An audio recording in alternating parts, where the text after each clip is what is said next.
งัดหลักฐานเด็ดน้ำจิ้มซีฟู้ดไทยตอกหน้าลาวกระหายแสงลืมล้อประเทศลาวไม่มีทางออกทะเลแถมส่วนผสมสำคัญในน้ำจิ้มซีฟู้ดไอลาวก็ไม่มีจะมาเคลมของไทยได้ไงเดิมเรียกว่าพริกเกลือ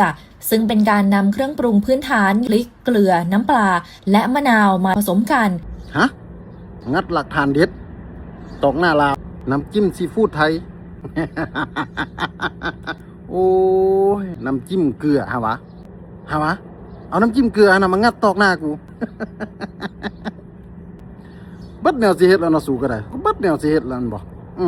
แต่ก่อนนั้นเขาน้ำจิ้มเกลือเดี๋ยวนี้พัฒนาเพราะว่าฝรั่งเข้ามาหลายอเมริกาเข้ามาเที่ยวไทยหลายก็เลยดัดแปลงไปเป็นน้ำจิ้มซีฟู้ดซะว่า กูบ่จังอธิบายน้ำสู่เด้อสู่พยายามไปเฮ็ดไปโลดของกูแจ่วส้มก็คือแจ่วส้มนั่นแหละกูสิเอิ้นจังได๋ก็แล้วแต่สู่สิเปลี่ยนชื่อใหม่ก็แล้วแต่สู่ของกูก็คือแจ่วส้ม แล้วกูก็เคยบอกก็ได้ว่าอย่าไปเอาทะเลมาอ้างว่าประเทศลาวบ่มีทะเลกูเคยบอกแล้วเนาะกูก็เคยตอกย้ำแล้วแจ่วส้มกูมันบ่ว่าสิกินแต่อาหารทะเลปลาหมอกปลาหมึกหรือว่าเมี่ยงของสู่หั่นแจ่วส้มกูกินกับปิ้งปลาก็ได้ปิ้งปลาข้อปิ้งปลาเข็งกูสิบอกให้ปิ้งปลาลด เงือกสูนี่เงือกโอ้กูบ่จังอธิบายงงแก้วส้มมันบ่ว่าสิกินแต่อาหารทะเลก็กินกับปิ้งปลาก็ได้ต้มปลาคอถ้าเป็นตอนแล้วแบบต้มมันน่ะต้มปลาคอออกมากินกับแก้วส้มหันยังเงือกมันสิถ้ากินแต่อาหารทะเลโอ้ยพวกเงือกงะ3โลไอ้เนาะนะฮะขออนุญาตกันแล้วกันเนาะเพื่อเป็นแนวทางในการหาข้อมูลแล้วบอกกันเนาะนะแจ่วส้มกับแจ่วส้มนี่นะครับเนาะกับแจ่วซีฟู้ดกับแจ่วซีฟู้ดประเด็นมันอยู่ที่ว่าคนไทยเขาติดใจที่มีคำหนึ่งนะอันนี้บ่ฮู้ว่าเว้าหรือบ่เว้าเนาะบอกว่าไทยเนี่ยไปเข้มเอาน้ำจิ้มแจ่วส้มมาเป็นน้ำจิ้มซีฟู้ดจังสี่ได้ประเด็นมันอยู่ตรงนี้เปิดประเด็นมาก่อนแล้วคนไทยเพิ่นก็หาข้อมูลมาบอกให้รับฟังต้องเปิดใจรับฟังในขณะคนไทยเพิ่นยังเปิดใจรับฟังถ้าบ่เปิดใจรับฟังรับรองว่าเรื่องราวนี่มันบ่จบแน่นอนแจ่วส้มของก็แม่นของบ้านเฮาน่ะกินกับ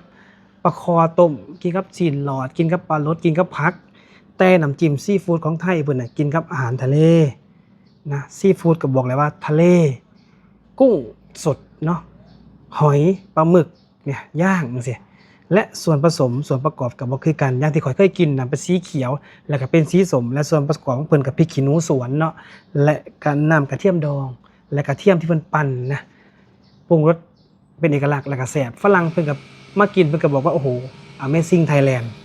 นะเพราะฉะนั้นตอนนี้ก็เข้าใจไปอีกอย่างนึงนะ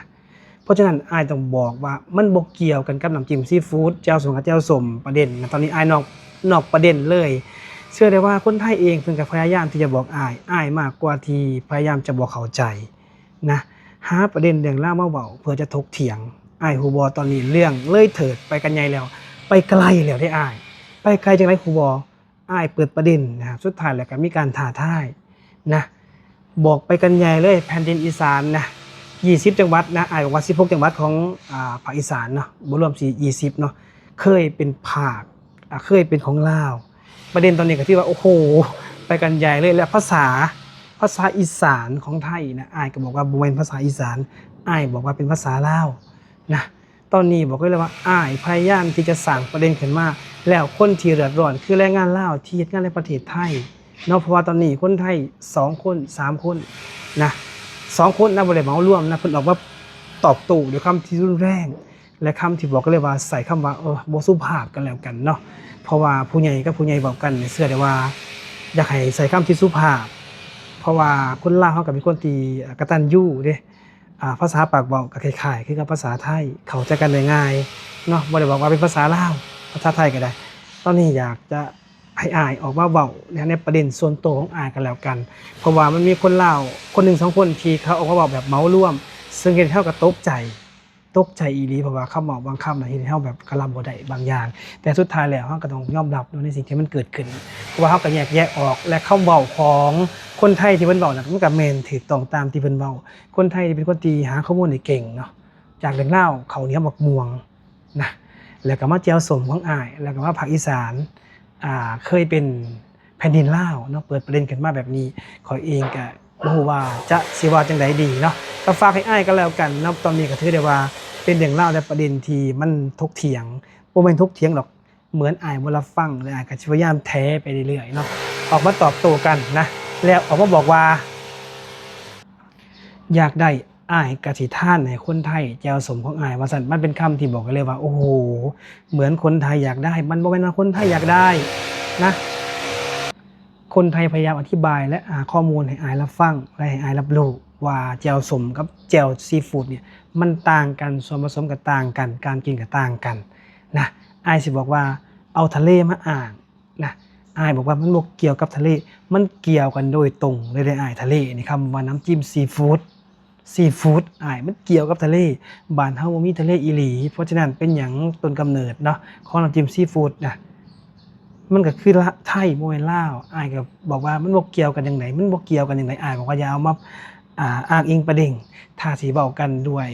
อารมณ์มันบ่จบเด้อ้ายมันต้องเว้ากันด้วยความที่แบบว่ารับฟังกันอยู่บ่อ้ายก็ใหญ่แล้วเนาะเพราะฉะนั้นอ้ายอย่าเครียดให้พวกเขาเด้อเพราะพวกเขานี่เป็นคนที่บ่มีความรู้เอาแต่เหือดแต่แห้งมาแหลกมาขายอยู่ประเทศไทยและคนไทยมันก็ต้อนรับอย่างดีแต่คำพูดและประเด็นตอนนี้เนาะอ้ายเนาะเคยเห็นแต่เขมรที่ถกเถียงกับประเทศไทยบ่ยอมรับความจริงมื้อนี้มีอ้ายขึ้นมาเปิดประเด็น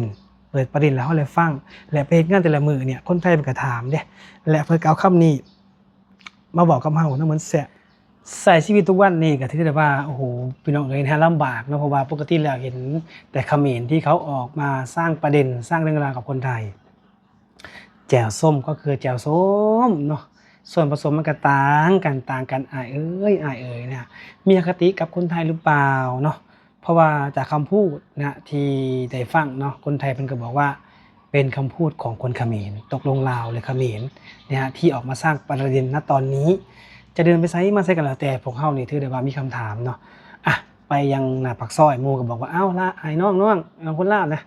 ตกลงแจ่วส้มกับน้ำจิ้มซีฟู้ดน่ะน้องว่าเป็นของไทยหรือเป็นของลาวเฮาก็อึ้งๆเฮาก็ต้องตอบว่าเป็นของไทยเนาะเพราะว่า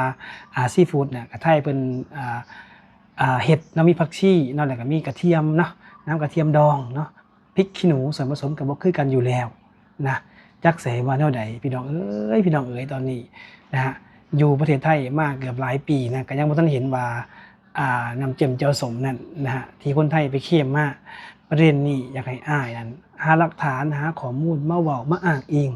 ดีกว่าหน่อยเนาะใส่หลักฐานนะฮะหรือว่าคำเว้านะอย่างเช่น